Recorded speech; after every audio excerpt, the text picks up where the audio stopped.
After the Broad Walk in Phoenix, we're gonna go to Hotel McCoy in Tucson. I'm so excited. Hotel McCoy is so cool. It is like my dream of a dream hotel. I can't wait to get there. They're like eco-friendly, they're local, they're dog friendly, they have cool murals. Did you know we get a beer when we arrive? No, but I'll gladly take that beer. You get a beer, they have like pool games, and they have like, you know, foosball and cornhole, and it's just like a fun place to go visit. Oh, yeah, too!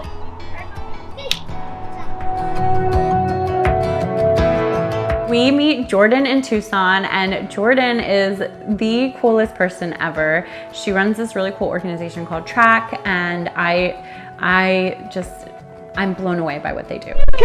It's so nice to finally. Thank you so much for having us. Absolutely. Thank you for coming. We're so excited. Awesome. I'm Jordan. Brendan. Nice to meet you, Brendan. And who are you? What's your name? What was it? Adora? That is a beautiful name.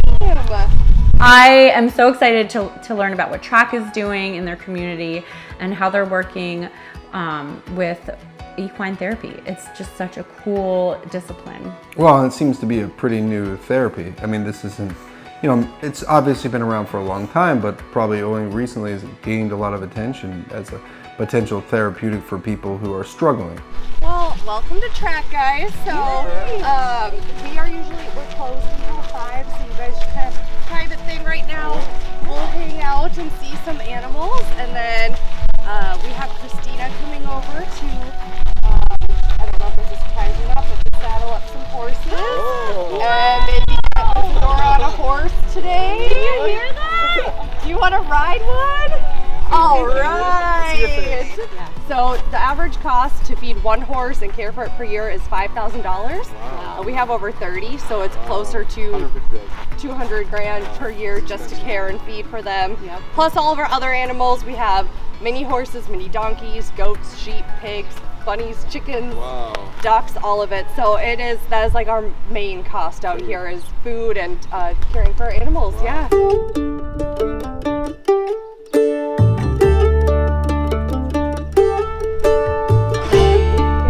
I always loved horses, and my dream was I went to school to get a double major in psychology and molecular biology.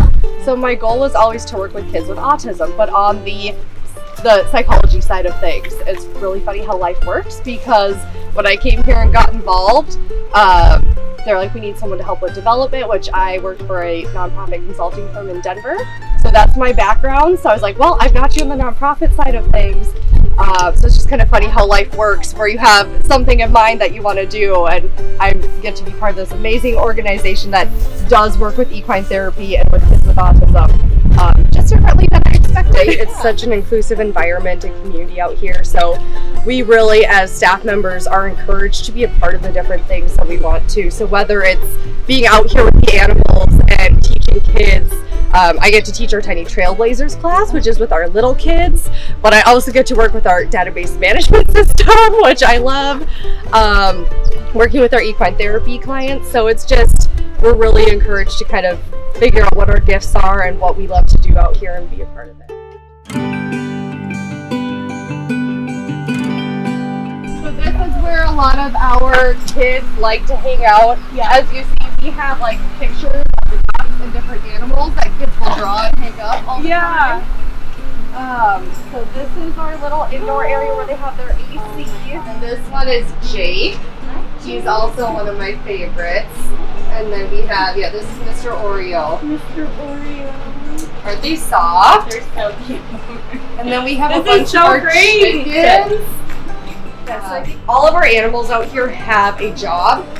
So when it's obviously with COVID, our programs have been a little bit different and look different, but we have an amazing program called Skills for Service, where our volunteers, a lot of kids that have autism, ADHD, work alongside with our able-bodied kids, and they bring animals to places like TMC Children's Clinic, which is the local hospital here. They go to Ronald McDonald House, School for the Deaf and Blind, elderly care facilities, where basically anyone who can't travel to the ranch, and they bring our animals there to share the animal interaction. So our bunnies and chickens go there a lot. and it's so cool to see, you know, just someone who's wheelchair bound sitting, and you put a chicken in their lap and their face just lights up, and you never expect a chicken to do that, but it does. So these guys, they all have their job out here. They're all amazing. They're all super friendly with our kids, so they're pretty awesome.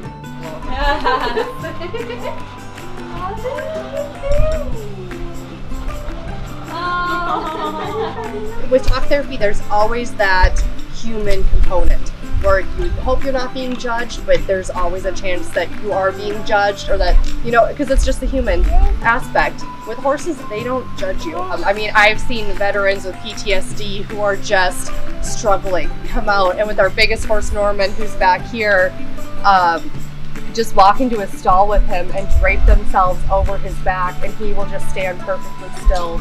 And so they absolutely know. Absolutely. I think the most fun I had was watching Adora do her private lesson, because it was so fun to go on our own trail ride, but just like watching Adora respond to the horse lesson was really fun. I think that was her first time on a big horse.